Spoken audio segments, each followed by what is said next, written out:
Praise the lord. దేవుని నామానికి మహిమ కలుగును గాక. కృపావాక్యాన్ని వీక్షిస్తున్న దేవుని బిడ్డలందరికీ నా హృదయపూర్వక వందనాలు. ఈ శుభవేళ మనం ధ్యానం చేసే అంశం, క్రీస్తుకు సాక్షిగా ఉండాలి అంటే నీవు ఎలా ఉండాలి?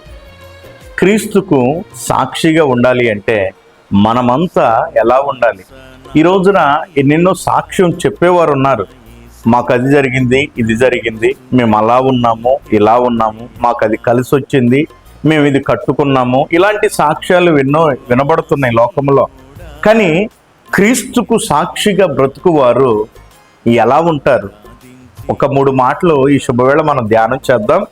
మొదటిగా 1 పేతురు 2వ అధ్యాయం 3వ వచనంలో చూస్తే, క్రీస్తుకు సాక్షిగా బ్రతుకువాడు వాక్యమందు ఎదిగిన వాడే కనబడతాడంట. నా ప్రియ దేవుని బిడ్డలారా, ఈ రోజున వాక్యాన్ని చదివేవారు, వాక్యాన్ని ధ్యానించేవారు, వాక్య పరిశోధన చేసేవారు చాలా తక్కువ మంది. వారు ఏది చెప్తున్నారు, ఏం వింటున్నామో, ఈ రోజున ఎన్నో బోధలు కనబడుతూ ఉన్నాయి కదా. కానీ వాక్యం అంటుంది, క్రీస్తుకు సాక్షిగా బ్రతుకువాడు, క్రీస్తుకు సాక్షిగా నిలబడినవాడు, అతగాడు వాక్యమందు ఎదుగుతూ ఉంటాడు. ప్రతిదినం ఒక క్రొత్త తనమును వాక్యమందు ఎదుగుతూ ఉన్న వ్యక్తి క్రీస్తు సాక్షి. రెండవది, అపోస్తుల కార్యాల గ్రంథం 2వ అధ్యాయం 42వ వచనం చూస్తే, ఈ క్రీస్తు సాక్షి దేవుని సంబంధులతో సహవాసం చేయటం యందు నిలబడి ఉంటాడు. నా ప్రియ దేవుని బిడ్డలారా, ఈ రోజున మన సహవాసం, మన సంబంధం ఎవరితో ఉంటుంది? మనం చేసే ఉద్యోగంలో, మనం చేస్తున్న వ్యాపారంలో, మనం వెళుతున్నటువంటి ప్రయాణాల్లో, మనం నిలబడి ఉన్న చోట్ల మనం ఎవరితో సహవాసం కలిగి ఉంటున్నాం? క్రీస్తు సాక్షి దేవుని సంబంధులతో సహవాసం కలిగి ఉంటాడు. ఈ వాక్యాన్ని వింటున్నావు, నీ సహవాసం ఎవరితో? ఈ వాక్యాన్ని వింటున్నావు, నీ వాక్యపు ఎదుగుదల ఉందా? దేవుని వాక్యం ఉంటుంది కదా, క్రీస్తు సాక్షిగా ఉండగోరినవాడు వాక్యమందు ఎదుగుతాడు. రెండవది, దేవుని సంబంధులతో అతగాడు సహవాసం చేస్తాడు. 3వ మాట, రోమపత్రిక 12వ అధ్యాయం 3 నుంచి 7 వచనాలు చదివితే, దేవుని కొరకు ఈ సాక్షిగా బ్రతికేవాడు అతగాడికి ఇచ్చిన వరములన్నిటిని ఉపయోగిస్తాడు.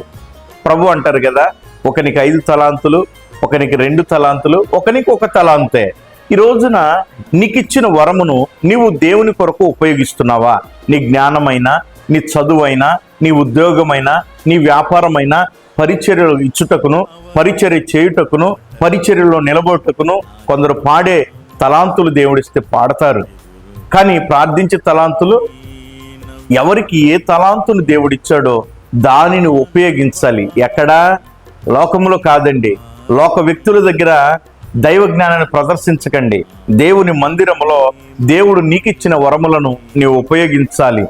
దేవునికి సాక్షిగా బ్రతకగోరిన వారు ఎవరైనా ఈ అనుభవాల్లో నిలబడితే నిత్యముగా దేవుడు చెప్తాడు, ఇతగాడు నా సాక్షి అని. నీవు సన్నిధిలో నిలబడి సాక్ష్యం చెప్పడం గొప్ప కాదు. దేవుని సన్నిధిలో నిలబడి సాక్ష్యం చెప్పడం పెద్ద విశేషమేమి కాదు. అన్నిలు కూడా ఎన్నో సాక్ష్యాలు ఉన్నాయి. మరి దేవుని సాక్షిగా ఉండవలసింది ఏంటి అంటే వాక్యమందు ఎదగాలి. దేవుని సన్నిధిలో నీకు ఇచ్చిన తలాంతులను పరిచర్యలో ఉపయోగించాలి.